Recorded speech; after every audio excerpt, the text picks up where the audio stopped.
Témoignage du médecin traditionnel du Cameroun.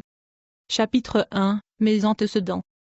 Bonjour, bienvenue dans ce témoignage. J'étais pratiquant de l'occultisme et la médecine traditionnelle, j'étais un haut dignitaire dans le monde des eaux, j'étais un souverain et un transcendant. Pendant 20 ans j'ai vécu dans le monde physique et le monde invisible simultanément. Dans le village de Moya au Cameroun, j'étais également vice-président de la coopérative de médecins traditionnels et herbales. Les gens dans le village m'appelaient Petit Jésus à cause de mes pouvoirs que je démontrais. Dans la région du sud-ouest de Cameroun, j'étais en charge des affaires externes et internes du collectif regroupant les médecins traditionnels et herbalistes. En plus, j'étais un voyageur interdimensionnel. Dans le monde invisible, j'étais marié à une sirène. À l'époque, dans cette région du sud-ouest et du Cameroun, nous avions une organisation mystique appelée le Grand 5. Ceci regroupait de médecins indigènes, traditionnels et herbalistes. Notre objectif était de combattre et d'éradiquer la sorcellerie dans les villages de la région. On combattait la sorcellerie de l'espace, de la terre et des eaux. Nous étions des forces supérieures, de même que la Bible dit, le plus fort va abattre le plus faible. Nous étions de principautés et des dominations dans cette région du Cameroun. Personne et aucun sorcier ne pouvait nous dominer. Avec la permission des chefs du village de la région, nous avons pu neutraliser un bon nombre de sorciers de la région. Chapitre 2. Mes sorties dans l'espace contre les sorciers.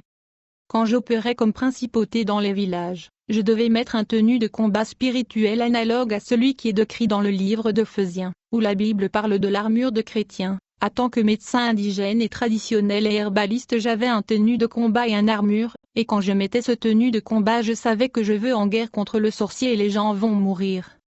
D'abord, je devais mettre un casque avant d'opérer la projection astrale dans l'espace cosmique, pour nettoyer l'espace astral qui est souvent pollué et infesté par des envoûtements, des enchantements et des mauvais sorts de sorciers. Cette casque que je mettais symbolisait ma suprématie face à la sorcellerie et le fait que j'étais roi face aux sorciers. En plus, ce casque était équipé des ammunitions. Une fois que le sorcier osait me tenir la tête, il était soudainement atteint par balle mystique, et c'était la mort, car il n'y avait pas de remède dès que quelqu'un est atteint par balle mystique, et donc ce casque dégageait le feu et était muni des balles mystiques. J'avais également un catapulte avec lequel je tirais mes cibles. Les ammunitions ou pierres que j'utilisais étaient faites à partir des ossements humains. Où que tu sois en Afrique ou en Europe, je pouvais te tirer et t'atteindre, mais je ne tirais pas directement sur le cible mais plutôt sur le soleil et la lune, puis ces forces de la nature dirigeaient mes ammunitions vers la cible. Sur moi je mettais également un ceinture de défense qui était un moyen de défense pour se protéger de balles de sorciers. Ceci était un véritable moyen de défense contre le sorcier qui envoûtait les pauvres villageois. En plus de cela, avant de me déployer, je tenais un sceptre mystique qui était équipé du miroir magique, me permettant de localiser le sorcier dans le village et de ville de la région lors de la chasse nocturne. Qu'il se cache sous l'eau ou dans les arbres, je pouvais le localiser afin de le neutraliser. Avant de tenir mon sceptre de puissance, je devais avant tout écraser certaines herbes, ensuite les avaler. En conséquence, je n'étais plus un homme ordinaire, j'étais transformé en une différente entité. Une fois que je capturais le sorcier, j'avais une puissance que je soufflais sur ce dernier afin qu'il confesse sa sorcellerie. Il devait confesser sa sorcellerie ou mourir, mais même s'il confessait sa sorcellerie, il mourrait tout de même, au moins que nous le défendons car les sorciers ne sont pas supposés révéler leur sorcellerie par crainte de la mort. Dans ce conflit contre le sorcier, j'étais blindé spirituellement et physiquement, je veux dire, même les ammunitions physiques ne pouvaient pas m'atteindre. Ainsi pour tirer le sorcier j'utilisais le sceptre de puissance et les paroles que je prononçais. Chapitre 3, Mon initiation. Mon histoire a commencé quand j'étais enfant au village. Quand j'avais 5 ans, mon grand-père qui vivait dans le village voisin voulait me voir pour la première fois. Il a demandé à mes parents de m'emmener lui rendre visite au village voisin. C'est ainsi que mes parents m'ont emmené au village pour rendre visite à mon grand-père. En outre, mon grand-père était un leader traditionnel et prêtre du dieu ancestral appelé Abasanjo. À vrai dire, dans le village les gens adoraient des idoles et des dieux morts, et donc mon grand-père était l'un des chefs du village. De plus, il était le prêtre du dieu des ancêtres dans le village de Magnola, où les gens vénèrent le dieu Abasanjo. Alors dès que nous sommes arrivés au village, j'ai vu mon grand-père pour la première fois. Il était gros, vieux et aveugle. Quand nous sommes arrivés chez lui au village, il me demanda de m'approcher de lui. Aussitôt que je me suis rapproché de mon grand-père qui était aveugle, il a commencé à me toucher partout, de la tête aux pieds.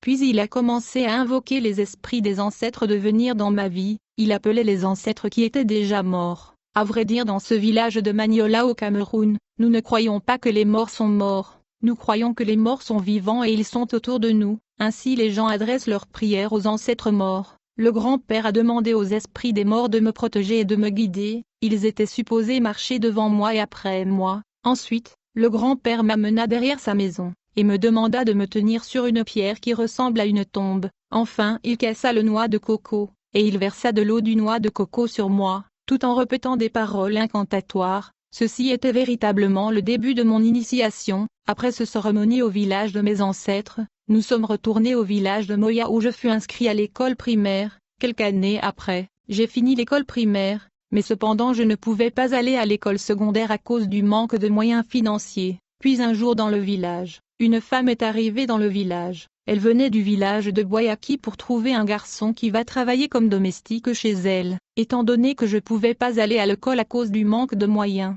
je me suis donc précipité à elle, et je lui ai dit que je suis prêt à travailler comme domestique pour elle. Plus tard la dame m'a emmené chez elle, et j'ai commencé à travailler comme domestique chez elle. Au fur et à mesure que je travaillais dans cette maison, j'ai commencé à voir de grands livres de la magie qui attiraient ma curiosité. D'autre part, pendant que je travaillais dans cette maison, je me voyais régulièrement dans de rêves en train de travailler dans une forêt. Ce rêve était tellement répété que c'était devenu comme réalité. Quand je dormais la nuit, je me voyais en train de travailler dans une forêt pour un individu qui avait la forme de mon grand-père. Dans la journée, c'était la vie normale. Mais quand je veux dormir la nuit, je me voyais dans la forêt en train de travailler pour cet homme qui était sans doute mon grand-père. Il avait la structure de mon grand-père qui était aveugle. Et donc, je vivais dans ce monde physique et aussi dans le monde de la forêt. Alors que je vivais dans cette maison, j'étais attiré par des livres mystiques que je voyais. Un jour j'ai pris ces livres. Un de ces livres était écrit par le docteur Laurence. J'ai également pris le 6e et le 7e livre de Moïse. Pendant que je lisais ce livre mystique, j'étais effrayé par les contenus de ce livre. Un autre livre était La foi de Napoléon. Ce livre prédisait le futur et avait affaire au maraboutisme. Bien-aimé, le monde spirituel est réel. Je connais tout le magasin mystique et occulte du Cameroun. Dans ces magasins vous verrez ce livre de la foi de Napoléon. Grâce à ce livre, je pouvais opérer des projections astrales interplanétaires. Ces livres enseignent le technique de voyage dans le plan et le dimension astrale. En conséquence, j'ai maîtrisé le monde astral et je pouvais opérer de projections astrales à travers le chakra de mon ventre. J'étais un bon pilote dans l'espace astral et cosmique. Je pouvais voyager en Inde, au Japon et à Jérusalem avec l'aide de 3 bougies et de prières magiques. Je n'avais pas besoin de visa, ambassade ou avion. Je n'avais qu'à entrer dans ma chambre et réciter les prières magiques. C'était quand j'opérais de voyage astral que j'ai compris qu'il y a plus d'activité dans l'espace cosmique qu'à la surface de la Terre. En réalité, à part l'espace qui est parcouru et traversé par les avions, il y a un autre monde dans l'espace, où règne une autorité puissante dans l'espace qui gouverne le firmament et le monde souterrain. Il n'y a pas de terrain neutre dans ce guerre spirituelle. En plus de ceci, en tant que transcendeur, je voyageais dans l'hyperespace, le 2e ciel, et je connais la puissance à l'œuvre dans le 2e ciel. Beaucoup de chrétiens souffrent des afflictions parce qu'il y a une entité humanoïde puissante et géante dans le 2e ciel. Ce souverain dans le 2e ciel a 10 000 démons féminins, qui sont des sirènes de l'air. À chaque fois que les chrétiens prient sur la terre, ce royaume au 2e ciel voit des signaux à la surface de la terre. Ce signaux indique que le chrétien est en prière. Aussitôt que les princes et les sirènes de l'air remarquent qu'un chrétien prie à la surface de la terre, ils vont descendre plus précisément là où le signal de la prière est en train de clignoter, afin d'identifier la personne qui prie, dans le but de tenter de bloquer cette prière et causer l'affliction aux chrétiens qui prient. Le souverain qui est le prince de l'air dans le 2e ciel est farouchement opposé à la prière et aux chrétiens qui fait monter les prières dans le ciel, raison pour laquelle je conseille aux enfants de Dieu de se couvrir avec le sang de Jésus quand ils commencent la prière. La Bible nous parle de ce souverain et prince de l'air qui domine et gouverne dans le firmament. Il me dit, Daniel, ne crains rien, car dès le premier jour où tu as eu à cœur de comprendre et de t'humilier devant ton Dieu, tes paroles ont été entendues, et c'est à cause de tes paroles que je viens. Mais le chef du royaume de Perse m'a résisté 21 jours, mais voici, Michaël, l'un des principaux chefs est venu à mon secours, et je suis demeuré là auprès des rois de Perse. Dans ce passage, la Bible révèle le maître de l'espace, le roi de Perse qui contrôle l'espace cosmique. Alors que je travaillais dans cette maison, mon père était jaloux de moi à cause de faveurs que je recevais. Puis un jour mon père est venu et m'arracha de la maison de mon patron par la force, et me ramena à la maison sans pour autant fournir des justifications de ses agissements. Un jour alors que je vivais avec mes parents au village de Ambokana, j'ai vu une dame passant dans la rue, elle semblait désespérée, je me suis rapproché d'elle pour voir si je pouvais l'assister, c'est alors qu'elle me dit, il y a quelque chose dans mon ventre que je dois faire sortir. Elle m'a demandé un seau pour la faire sortir. Quand je lui ai apporté le seau, elle urina des choses qui étaient dans son ventre qui avaient l'air de pierres précieuses. Quand nous sommes allés au marché, nous avons vendu certains d'entre eux et nous avons eu beaucoup d'argent, étant donné que vendre ces pierres précieuses était illégal. Elle a suggéré que nous devrions rendre visite à un médecin indigène pour la protection afin d'échapper les autorités. Dès que nous sommes arrivés chez le médecin indigène, j'ai conclu que ce monsieur n'était pas un médecin indigène mais un mystique, car je ne pouvais pas voir les outils et instruments de médecin indigène autour de lui. Quand cet homme m'a regardé avec ses yeux spirituels, il m'a demandé si j'étais un médecin traditionnel ou herbaliste. Je lui ai dit que ce n'était pas le cas. En fait, il avait vu des choses en moi. Il voyait le pouvoir et la puissance en moi, puis il me montra certaines plantes et herbes et me demanda si je le connaissais. Je lui ai répondu que je voyais ces herbes pendant que je travaillais en forêt dans le rêve. En effet, mon grand-père me montrait ces herbes dans les rêves lucides qui se répétaient la nuit. Du coup, et à ma grande surprise, ce mystique me dit, je veux t'ouvrir les yeux spirituels, tu deviendras un grand homme, tu vas devenir un souverain dans le monde de la forêt, dans le monde physique et dans le spirituel. Pour cela, vous devez m'apporter un ossement humain, un poulet blanc, un œuf. Il était facile pour moi d'obtenir ces choses parce que je suis un pêcheur. En effet, les gens dans notre village enterraient leurs proches auprès de la rivière, et souvent dans le riz de la rivière on voyait les ossements humains. Puis le mystique me dit, je vais vous donner une reine qui vous guidera et prendra soin de vous dans tout ce dont vous aurez besoin, et je veux ouvrir votre vision spirituelle. À la suite de ceci, j'ai fait le tour de la zone où les gens sont enterrés, et j'ai collecté les ossements humains que j'ai apportés à ce mystique. Quand j'ai apporté ce qui m'a été demandé par le mystique, il cassa l'œuf sur moi et me lava traditionnellement, puis il me dit, vous allez devoir coucher avec une femme folle, afin que vous soyez intronisé et marié à la sirène. Le mystique me donna une bouteille de whisky et un poutre qui allait me permettre de maîtriser la femme folle que je devais coucher, mais d'abord je devais boire de l'eau qu'il m'a été donnée qui était supposée me donner de la bravure. Puis il me dit, une fois que vous voyez une femme folle dans le village, vous allez la maîtriser et coucher avec elle. Dès que cela est fait, je vais faire de vous un dignitaire dans le monde spirituel et vous serez un dirigeant dans le monde sous-marin. Bien-aimé, nous sommes venus voir ce mystique avec cette dame que j'ai vue à la rue, pour une supposée affaire de transaction de pierres précieuses, mais cependant tout ceci était sans doute un montage satanique, pour me plonger dans l'occultisme. Bien-aimé, quand on se réveille le matin, il y a des choses qui arrivent au courant de la journée, qui sont programmées de façon méticuleuse par le monde mystique. En raison de ceci, les chrétiens doivent apprendre à contrôler la journée très tôt le matin.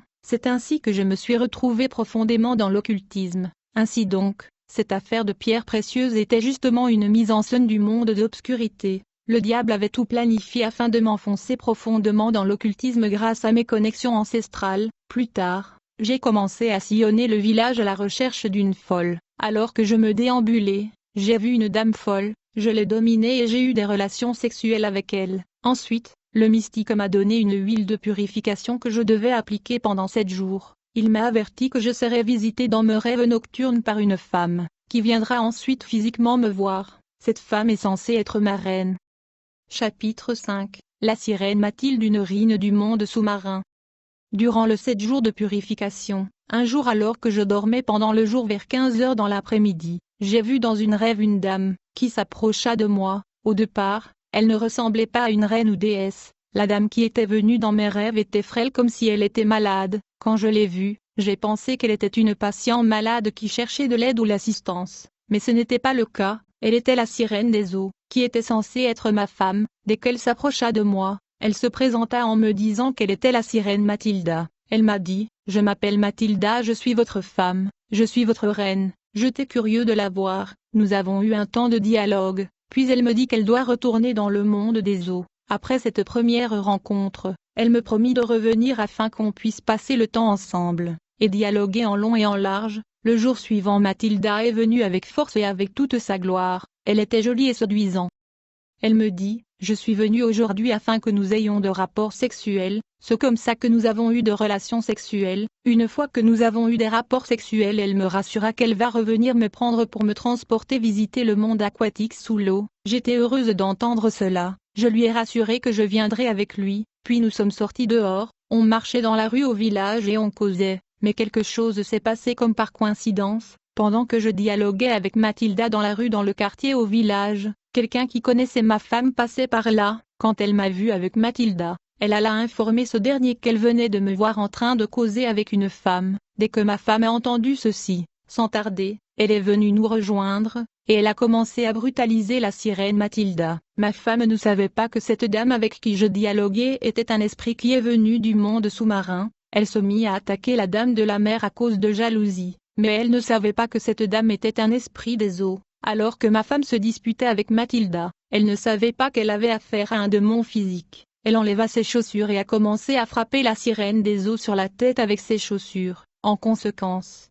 il y avait du sang, car la sirène Mathilda était blessée, et elle était vexée. Quand j'ai vu ma femme agresser la sirène, j'ai pris le bébé de la main de ma femme pour la protéger contre la violence. La sirène était en colère et saignait, puis elle a commencé à s'en aller. Elle marcha quelques pas, ensuite elle se retourna. Enfin, elle fut sortie une poudre de sa sac, et elle souffla cette poudre en direction de ma femme, et elle lui dit, « À partir de maintenant, vous êtes un squelette, et vous allez me suivre dans le monde sous-marin. » Après cette altercation, Mathilda se fâcha contre moi et elle garda distance parce qu'elle était en colère. Ma relation avec elle était devenue venimeuse car elle était en colère, mais en raison du poudre mystique qu'elle souffla sur ma femme, ce dernier commença à souffrir. Ceci arriva 3 jours après cet incident. Ma femme a commencé à se plaindre à propos de sa jambe. Elle sentait comme si un poison ou venin agissait sur ses jambes. Comme j'avais le cure pour le poison, j'ai tenté de l'appliquer sur sa jambe mais ça n'a pas marché. Il y eut des eczémas qui ont apparu sur la peau. J'ai tenté d'appliquer de la poudre sur elle pour calmer ceci, mais ça ne marchait pas. Elle allait de mal en pire. Je ne réalisais pas que sa situation menaçait sa vie. Pendant que je m'occupais de ma femme, certaines villageois sont venus me proposer un emploi quelque part. Ils m'ont payé en avance. Je suis allé avec ces gens, ne sachant pas que la maladie de ma femme était mortelle. Au lendemain de ce jour, les 2 jambes de ma femme ont été paralysées, puis ce fut le tour de ses mains qui ont également été paralysées. Puis elle a perdu la vue et elle est devenue aveugle. Elle ne pouvait plus parler, pourtant elle avait un bébé de 3 mois. Pendant ce temps, tous les médicaments que j'ai essayé de la donner ne produisaient aucun effet. Dans la mesure où la médecine moderne avait failli, j'ai commencé à l'emmener chez les médecins indigènes et herbalistes. Je savais que cette maladie était causée par ma femme spirituelle, la sirène Mathilda. Cette sirène était forte et puissante. La condition de ma femme m'avait rendu la vie dure. Ainsi, je commençais à visiter les herbalistes et les médecins indigènes. Comme ces derniers ne pouvaient pas reverser cette situation, je commençais à fréquenter les magasins occultes et indiens pour chercher un remède. Mais en dépit de tous ces efforts, il n'y avait pas des améliorations. Enfin, je suis allé rendre visite à un mystique que nous avions l'habitude d'appeler professeur. Ce dernier me dit, « Vous n'allez pas déjouer et vaincre la reine Mathilda, elle est tellement puissante. » Raison pour laquelle tous ces charlatans et féticheurs n'ont pas pu vous aider. Parce qu'elle est extrêmement puissante, vous aurez à trouver une reine qui est plus puissante et plus forte qu'elle. À moins que vous ne trouviez une reine plus puissante qu'elle, vous ne serez pas capable de sauver votre femme, parce que la reine Mathilde est très puissante. Chapitre 6 Ma rencontre avec la déesse Diane. J'ai demandé le mystique où trouver une autre reine. Il m'a ordonné d'acheter l'horoscope. Quand j'ai acheté l'horoscope, j'ai vu qu'il y avait beaucoup de dieux, et beaucoup de déesses. Le mystique me montra une reine particulière qui était très puissante au nom de Diane. Le mystique m'a donné des instructions qu'il faut observer pour se connecter avec la sirène Diane. J'ai fait ce que je devais faire pour contacter la reine Diane. Puis le mystique m'a instruit de construire un sanctuaire dans ma maison. En plus de cela, je devais installer un tuyau allant de ma maison jusqu'au fleuve. Je fis exactement comme instruit par le mystique. Alors que je récitais les prières incantatoires dans le sanctuaire comme instruit par le mystique, Diana est apparue devant moi. Aussitôt, elle me dit, « J'ai vu ton courage et ta bravoure. Je t'aime parce que tu es courageux, mais ce soir nous devons avoir des relations sexuelles, je veux tester ta force. » Ce jour-là j'ai fait l'amour avec cette sirène des eaux au nom de Diana. Quand nous avons fini, j'étais comme dans l'inconscience. Dès que je tentais de me réveiller, je pouvais sentir comme si quelque chose était en train de me lécher. Quand j'ai ouvert les yeux, je pouvais voir un python en train de me lécher partout. Il me lécha de la tête aux pieds. Je pouvais sentir ses salives partout sur mon corps. La déesse Diana m'expliqua que le salive de ce python allait me rendre capable de vivre dans le monde sous-marin, car nous devrions effectuer un voyage vers le monde sous-marin. Quand j'ai vu ce gros python, je n'avais pas peur. J'ai pris tout ceci comme normal. J'étais comme inconscient, mais je pouvais sentir le salive du serpent sur tout mon corps. Puis la sirène Diane m'a emmené vers le monde sous-marin. Elle me dit, je vais vous emmener vers votre trône. Quand nous sommes arrivés dans le monde qui est sous l'eau, j'ai remarqué que la jambe et le bras de mon trône étaient embellis avec la peau du python, même la couverture du trône était serpent. Quand je commençais à vivre dans le monde des eaux, la sirène Diane m'a instruit de lui offrir cet homme de Dieu. Elle me dit, si je pouvais réussir dans cette mission je serais intronisée et couronnée dans le monde des eaux. Elle me donna une baguette magique qui contenait une forte puissance de magnétisme et de manipulation. À l'intérieur de la baguette magique il y avait beaucoup de puissances différentes, comme la séduction, la destruction, la manipulation. Elle me dit, si vous réussissiez dans cette mission, vous serez couronné dans un trône plus élevé. Chapitre 7 La visite du royaume sous-marin. Sans tarder la sirène suggéra que nous puissions visiter le monde fantastique sous-marin. Dès que nous avons commencé à visiter la ville, j'ai vu la beauté de ce monde. Nous sommes allés à un endroit où j'ai vu les parties du corps humain qui étaient très bien gardées. Il y avait des organes internes du corps humain et des organes externes, comme la main, les pieds, le doigt. Il y avait le cerveau, le stomac, le poumon et ainsi de suite. Alors que je me demandais ce qu'était cet endroit, la reine Diane me dit, ceux-ci sont des parties du corps et des organes des gens vivants sur la terre que nous avons capturés ici. Bien-aimés, il y a beaucoup de gens vivants sur la terre, mais leurs organes, système corporel et parties du corps sont volés et détenus dans le monde inférieur sous la mer. La sirène Diane me dit, quand un homme ou une femme a un organe ou partie de son corps capturé dans le royaume marin, vous allez remarquer que cette partie de son corps va se dégrader sur la terre. En conséquence il sera malade parce qu'une partie du corps est en captivité dans le royaume sous-marine. Il y a des gens dont le cœur est en prison dans le monde de sirènes. En conséquence, ils ont des problèmes cardiaques. Il y a aussi des gens dont les jambes sont en prison dans le monde des eaux. En conséquence ils sont handicapés et ne peuvent pas marcher. Il y a des gens dont leurs reins sont problématiques parce que leurs reins sont capturés et conservés dans le royaume marin. Il y a des gens qui sont aveugles parce que leurs yeux sont capturés dans ce royaume sous l'eau. En outre, il faut noter que les sorciers peuvent voler les parties du corps, les organes et systèmes corporels de l'homme. Bien-aimé, dans le nom de Jésus-Christ, les gens peuvent réclamer, revendiquer et reprendre par la force une partie de leur corps qui a été volée et mis en captivité dans le monde sous-marin. Puis nous sommes allés visiter un endroit où il y avait comme un fleuve, mais ce n'était pas un fleuve. Mais j'ai remarqué que la matière qui ressemblait à l'eau changeait de couleur. C'était beau. Puis la déesse Diane me dit, cette matière que vous voyez qui change de couleur sont des destinées, des étoiles et des richesses des gens vivants sur la terre que nous avons capturés. Beaucoup de gens sont pauvres et en difficulté sur la terre parce que l'argent, leur richesse et le destin que Dieu leur a donné a été compromis, volé et sont maintenus en captivité dans le monde des eaux. En conséquence ils souffrent, ils font des efforts mais ils ne réussissent pas. Même là où les autres sont en train de réussir ils échouent. Ils peuvent être courageux mais ils ne voient pas le résultat de leur effort, car leur destinée et richesse sont en captivité. S'ils peuvent venir à Christ et chercher Dieu dans la prière, leur destinée et leur bien-être seront restaurés. La Bible dira, je vous remplacerai les années qu'ont dévoré la sauterelle, le gélec, le asile et le gazam, ma grande armée que j'avais envoyée contre vous. En plus il faut savoir qu'il y a des sorciers et de serviteurs de Satan qui modifient et réarrangent les destinées de gens. En effet, dans le monde spirituel, il y a des voleurs de destinée, des richesses et des étoiles. Comme résultat, il y a des gens qui vivent en dessous du standard de leur destinée, leur vie a été reprogrammée. Alors que notre visite dans ce monde de sirènes se poursuivait, ma femme spirituelle Diane m'a emmenée à un autre endroit dans ce royaume mystérieux, où j'ai vu beaucoup de vêtements de mariage. Diane me dit,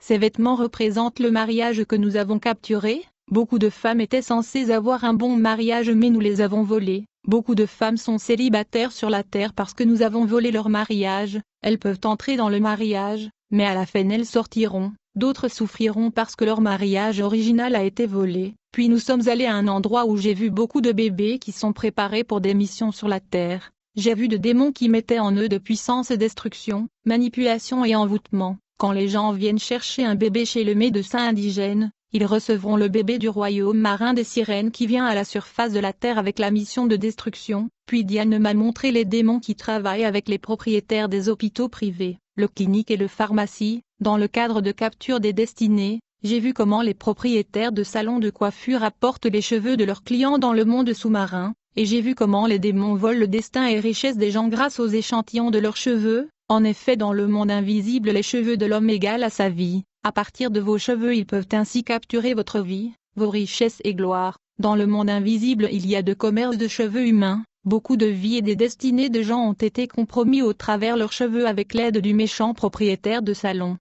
Rappelez-vous que Dieu a dit à Samson, « Personne ne devrait toucher ses cheveux parce que sa gloire était dans les cheveux, puisque je voyais ce que les démons faisaient avec les cheveux des gens dans le monde aquatique, je allais être rarement au salon de coiffure, et si je vais au salon de coiffure, je vais m'assurer de rassembler mes cheveux. » Il y a des propriétaires de salons de coiffure qui sont merveilleusement riches à cause de ce qu'ils font avec les cheveux de leurs clients, et donc il y a des occultistes et des sorciers qui possèdent de salons de coiffure. Ils collectionnent les cheveux de clients car il est utilisé dans le monde sous-marin. Puis nous sommes allés à un endroit où j'ai vu des mouchoirs. Beaucoup de satanistes et de sorciers utilisent ces mouchoirs. Ils paieraient beaucoup d'argent pour dormir avec les femmes innocentes. Ensuite ils vont essuyer la partie génitale de ce femme avec ces mouchoirs afin de recueillir leur sperme. Puis ils vont l'emmener dans le monde souterrain. Par conséquent ces femmes ne vont plus concevoir le bébé dans leur vie parce que leur œuf est capturé par le monde souterrain des sirènes. Parfois ces femmes vont commencer à souffrir de problèmes de bas-ventre. En revanche, il y a aussi les femmes qui recueillent des spermes des hommes qui est en forte demande dans le monde de l'obscurité de sirènes pour la manipulation génétique. Les spermes comme ça peut être vendus trop cher parce que tous les œufs de l'homme sont capturés. En raison de ceci les occultistes et les hommes de pouvoir paieraient beaucoup d'argent aux femmes et hommes pour dormir avec eux et ils vont essuyer leur partie génitale pour recueillir et collecter leur sperme. Les femmes et les hommes qui tombent victimes de ces pratiques subissent la stérilité. Les femmes souffrent également de douleurs dans le bas-ventre. D'autre part aujourd'hui il y a beaucoup des hommes qui souffrent du manque de sperme. Il y a diminution de sperme. Puis la reine Diane m'a mené visiter un esprit puissant dans le monde souterrain. L'esprit était humanoïde mais il était un homme araignée. Cet esprit est un captureur de destin, des chances et étoiles. Il peut parcourir 10 000 km en une seconde. Il a une grande vitesse dans le monde astral. Si vous voyez une araignée il faut faire gaffe. Ils sont des captureurs de la destinée. Ils sont utilisés par le monde des ténèbres pour attraper le destin, les étoiles et les chances des innocents. Vous pouvez marcher dans une grande route où tout le monde passe, mais quand vous êtes la cible du monde de Satan, qui vous regarde dans le miroir, un araignée ne va tomber que sur votre visage. En outre de nombreux agents de Satan ont des écoles primaires et maternelles où ils capturent le destin des enfants grâce à leurs mouchoirs du royaume marin. Avant d'envoyer vos enfants à l'école, vous devez les couvrir avec le sang de Jésus-Christ, parce que ces agents passent leurs mouchoirs sur le visage des enfants. En conséquence leur destin et l'intelligence seront compromis. En plus de cela, nous devons faire attention aux infirmières, sages-femmes, pharmaciens qui injectent ou prennent du sang. Parce que beaucoup des agents du diable sont opérationnels dans ce domaine, ils prennent du sang et le mettent dans une bouteille, et ils les envoient vers le monde des eaux. Une infirmière peut seulement injecter mais quand elle va essuyer là où elle vous a injecté du sang, elle prendra ce tissu contenant le tache de votre sang et il l'enverrait au royaume marin. Un vrai chrétien doit se réveiller tôt et se couvrir du sang de Jésus-Christ. Puis Diana m'a emmené à un département où on donne les agents de ce monde le moyen de voler l'argent dans le magasin sur la terre. Il y a des phénomènes appelés poches qui ne tarient jamais. Il y a des gens qui mettent sur leur poche un aimant d'argent. Quand ils vont à un magasin pour acheter des choses, ils vont dépenser pour acheter. Mais une fois qu'ils quittent le magasin, l'argent qu'ils sont dépensé va retourner dans leur poche. J'ai personnellement tenté ceci dans un magasin, mais cela n'a pas fonctionné, parce que le propriétaire de ce magasin était un homme de prière. Il était un enfant de Dieu. Le magasin a été couvert par le sang de Jésus. Puis Diane m'a emmené au département de la musique dans le monde de Satan. Quand nous sommes arrivés à cet endroit, j'ai enfin compris que les musiciens étaient pour la plupart des homosexuels. Dans cet endroit dans le monde sous-marin j'ai vu Baphomet le dieu de la musique face à face. Elle m'a montré tout le musicien que je connaissais. J'ai compris que la musique est diabolisée. J'ai compris que 60% des musiciens sont des homosexuels. 75% des musiciens sont des occultistes. Quand j'ai vu Baphomet j'ai remarqué qu'il était souriant en tout moment, alors qu'il s'entretenait avec la reine Diane il riait en tout moment. Pendant la conversation entre la déesse Diane et le roi de la musique Baphomet, nous sommes allés visiter la prison de musiciens, où j'ai vu beaucoup de musiciens qui ont été tenus en captivité. Baphomet nous parla du sort de l'une de ce musicien dans ce prison. Pendant qu'il parlait il souriait. Il nous dit, « Cet homme est venu à moi pour la célébrité et je lui ai donné la notoriété. J'ai fait ce que j'étais supposé faire par rapport au pacte qu'il a signé avec moi, mais cet homme a failli de garder la loi, et il aurait dû se conformer aux termes et conditions du pacte qu'il a signé quand il est venu à moi. Il avait pourtant accepté d'être un homosexuel, mais il y a échoué à faire ce qu'il a promis, c'est pourquoi il est ici dans cette prison. Il est mon captif car il a refusé de se conformer aux pratiques homosexuelles, que tout le monde adhère dans l'industrie de la musique. Puis la reine Diane m'a emmené au département de la nourriture. Quand nous sommes arrivés dans ce département-là, j'étais émerveillé. Ma langue ne peut pas dire ce que j'ai vu à propos de la nourriture que nous mangeons. Aucune pierre n'est laissée intacte. Bien-aimé, même l'air que nous respirons est utilisé comme canal de manipulation par le monde de Satan. À combien plus fort raison la nourriture que nous mangeons. Quand nous nous réveillons, nous devons nous couvrir du sang de Jésus-Christ. J'étais un esclave au service du diable pendant 20 ans. Je me déplaçais toujours ici et là pour causer les destructions. Je ne restais jamais longtemps ou plus d'un an dans un endroit. J'étais toujours en mouvement. Aucun